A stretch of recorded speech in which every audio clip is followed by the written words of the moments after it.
Okay, guys, we are on chapter 3. I'm sure you can see the screen in my glasses. See, is that better? Yeah, I can do it without. That way you guys aren't being blinded by my eyes, like laser eyes. And it's just my glasses, or is it my superpower? You don't know, do you? If you were here, you would know, because you could feel the heat. Okay, to the book. So we're in chapter 3. Do you guys remember where we left off? Where Joris found the satchel and it had the papers, the illegal newspapers in it that told what was really going on with the Germans, and kind of was like let the people know, like, you know what, you're not the only ones, you're not alone. Like, people really know what's going on, even if the German soldiers and Hitler were oppressing people. People were still getting the truth out. They were still pursuing truth and freedom and trying to do what they could, do their part. My hair is hot from the fire. I should probably turn the fire off. Anyways, so this chapter is called Parachutes. And if you guys remember, Raina got hurt and the boys helped her. She's pretty cool. Tough 12-year-old. Hey, girls. Anyways, here we go. Raina was too ill to be visited for a while, though Dirk, Jan, and Joris called often at the doctor's to inquire about her. It was harvest time, and because the mill only worked intermittently on account of the dry weather, Father and Dirk Jan helped with the harvesting. They were paid in food, which came in handy, because remember, they're in world, like, this is where they're in occupied land where the Germans would come in, they would take people's crops, they would take people's food, and even though you would grow everything, the army, they would come in and just take everything, and if you tried to stop them, let's just say you'd get hurt. So they got food in place. They were paid in food, which came in very handy. Mother spent her days preserving, salting, and drying whatever Father brought in. Because think about it, they didn't have, like, you know, we have freezers and deep freezers and pantries and all that. Well, they had pantries because they had, like, the cellars, like fruit cellars and things like that. But they didn't have the way that we do, where you just grab stuff out of the freezer, grab stuff out of the cupboard. So she was doing that. Anything Father brought in. Joris helped her and minded Trixie. Remember Trixie's little red-headed little girl, chubby little knees. One fine afternoon, Hendrik turned up at the mill as he promised. Here I am, he said, with Nero. Remember, Hendrik is the brother of the twins that are obnoxious, that have to hurt the puppy and all. Okay, so just remember who that is. Freya barked happily when she saw the other dog. She had grown a lot. Hendrik exclaimed about it. She's a good watchdog already, boasted Joris. She even barks when the wind changes. Father says she is a born miller's dog. Why should she bark when the wind changes? Asked Hendrik, puzzled. Well, naturally, it means the sails have to be adjusted, said Joris, looking at Hendrik as if that was a stupid question. The mill can't go if the sails aren't in the eye of the wind. Show me the mill, begged Hendrik, an eager gleam in his eyes. Joris knew that to Hendrik, his ordinary home seemed a romantic place. Leaving Freya to make friends with Nero, he led Hendrik around the mill yard, pointing out one thing and another. That's our summer house, he said when they came to a small brick building with it behind the mill. Mother cooks there, except in winter when it's too cold. Father's workshop is in there too. Look what Dirk Jan and I made. Of course, Dirk Jan did most of it, and Father helped. Oh, Hendrik gasped as he saw the tiny model of a windmill, which stood on a wooden stand and worked bravely, though it was only 3 feet high. It's got everything, he murmured, and so it had, even a real thatch made of the rushes that border the canal, like thatch, like on the roof, right? Mother grinds wheat with it, said Joris. He did not say that Father used it to make electricity for their hidden radio set. Because remember, they're an occupied, they're not supposed to have a radio. They're not supposed to be able to access information from, like, outside or from other people. We learned a lot from this, Joris said. That's why Dirk Jan wants to build real mills when he grows up. But I'd rather do what Father does. I'd like to be a miller too, said Hendrik, looking up at the Watchman. So the Watchman, don't forget, that's like a big, remember on the front cover, like, I'll show you guys a picture, but like look up Holland and look up the windmills that were in Holland. And when you go to Holland, like I remember when the first time I ever went, They're all these like windmills that are like what you'll see in the pictures. Like look up an older, not like the windmills like what we have, but there would be like you live down below, just really cool. You have to look them up so that you can kind of picture what they're talking about, and how they were used. Okay, so, and they would use them to mill flour and to generate for the water, all this. So you'll have to look them up so you kind of have an idea of what they're talking about. So, so Hendrik wants to be a miller too. So he saw the little ornamental beard light hanging from a flat front, out of which the wing cross projected. On it was a picture of a trumpeting angel, and the date was 1758. Do you know that we can see for miles around when you climb up on one of the wings, said Joris. You can climb out on one? Asked Hendrik eagerly. Oh, let's. He was running toward the whirling sails, but Joris grabbed him by the shirt. Are you crazy? He shouted, the mill is working. Those things can kill you. They've got to be still before you can climb them. I'll show you a trick, though. Mother did not like Joris to play with the wings, but he could not resist showing off before Hendrik. Every miller's son has at one time or another done this simple trick. Wait till the wing is coming down, grab it, and let it carry you a while and jump off before it gets too high. Joris did this and awaited Hendrik's admiration. But Hendrik did not know the skill involved in this. Okay, so I'm going to see if I can show you the picture of him grabbing, see the dogs there, and then see how he's grabbing the wing, and it's going to carry him up, and then he jumps off before it gets too high. Why did you jump off? Uh-oh, hold on, guys. I know you can see me, but I can't see you, and there we go. I plugged my thing in because it was going to die, and we can't have that while I'm reading. So why did you jump off? Why didn't you just go all the way around? He asked. This is Hendrik asking because he doesn't realize how hard it is. You guys see what Ross just brought me? Ross brought me a Diet Dr. Pepper. It was supposed to be iced tea, but they were out. So, but it'll keep me. It's a nice little treat. I haven't had a Diet Dr. Pepper or anything like that in a while. So thank you very much, Ross. Okay, so Hendrik does not understand how hard this was to grab it, and like you can't go all the way around. So Joris spluttered with indignation. Go all the way around? You'd have to be a circus man. You'd have to turn all the time to keep your head up. Otherwise, you'd go upside down and maybe fall on your head and break your neck.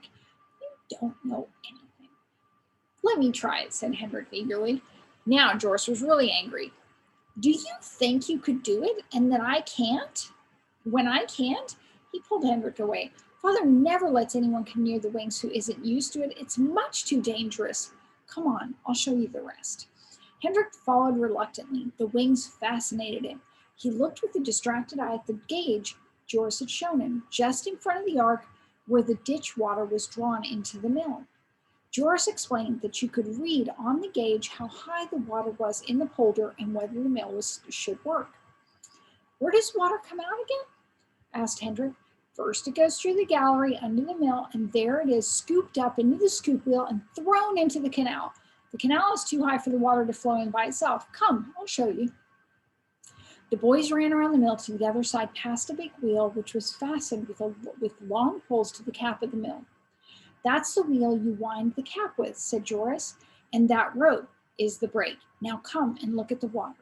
It was pretty high to see the wild foaming stream leave the mill and swirl into the drainage canal where it made a little rowboat bob up and down. Are you allowed in that boat? Asked Hendrik. Sure. Would you like to come? I'd love it, said Hendrik eagerly. What a place to live. Hendrik loved where he lived because think about it. Hendrik lives on this fancy farm and Joris has this, like he lives on a mill with this big windmill and all that. And so Hendrik is like, you live in a cool place, man. So what a place to live. Wind and water, boats, miniature windmills. It was a paradise. The Schneiderhan's farm with its cattle and pigs suddenly seemed very dull. I'll ask Father, said Joris, running into the mill. Father came outside with Joris. Interested in our mill? He asked, and Hendrik nodded. Well, it's a wonderful machine, all right. The windmills have made our country, he said. After Leadwater invented the movable cap, the whole mill no longer had to be turned with each change of the wind. So we could build big, powerful mills and reclaim our lakes. Now we're starting on the Zuiderzee. New name, hey? I thought they'd finished that already, said Hendrik. Oh no, there is still a lot more ground to be won, but I hear you want to go on the boat, Hendrik. Yes, please, said Hendrik. Can you swim? Yes. All right, then I don't allow anyone in the boat who can't swim, said Father. I learned to swim inside the mill, didn't I, Father? Boasted Joris. Father grinned. Yes, he said. You used to climb over the scoop wheel when the brake was on and you'd splash away in the gallery. It's a perfect wading pool. Well, go along then, boys. And remember, take your clogs off in the boat. The oars are in the summerhouse. So clogs like their shoes, the wooden shoes. They're Dutch shoes. You can ask your parents to maybe pull up a picture so that you can see what they look like. If you don't know, which you might know, but just in case. Joris was handy with the boat. By the way, Grandma used to have a pair of clogs from Holland that her friend Rita Mom brought her. Joris was handy with the boat. He rowed in it since he was 7. It was just a nice size, painted blue and white. Hendrik was rather clumsy getting in. He rocked the boat. Put your foot in the middle, warned Joris. With well-aimed strokes, he pulled the boat out of the turbulent water into the calm canal. A heron flew out of the reeds and flapped huge wings. The sun glittered back from the water, flickering in his face. Let's row to the giant, you old mill, suggested Joris. The old mill. So the giant was Hendrik's old mill. I should make that clear. But they didn't use it anymore. So Hendrik didn't know what it was like to have a mill. The old mill, mysterious and withdrawn, fascinated him. Is it used for anything? He asked. I don't think so, said Hendrik. That's why I'm sure it's haunted. Joris rowed slowly, resting from time to time as he gazed at the old mill. They were drifting along peacefully when there was a droning sound in the sky. Bombers came soaring through the blue, more and more bombers. There was a noise of anti-aircraft guns. The peaceful sky was rent with exploding shells. One of the bombers was hit. It reeled, burst into flames, and started to come down, scattering parts as it fell. So here they are just rowing along, and all of a sudden this crazy stuff is going on in the sky. Flames started scattering parts all over the place. It seemed to come right at the boat. Both boys ducked unconsciously, but it flew over their heads, some burning wreckage falling with a hiss into the water. It went for quite a distance still, then it dropped into the Noorderarpolder. There were several explosions which sent up fountains of fire. 4 parachutes drifted like helpless white bubbles in the sky. They floated off in the direction of the burning plane and also landed somewhere in the Noorderarpolder.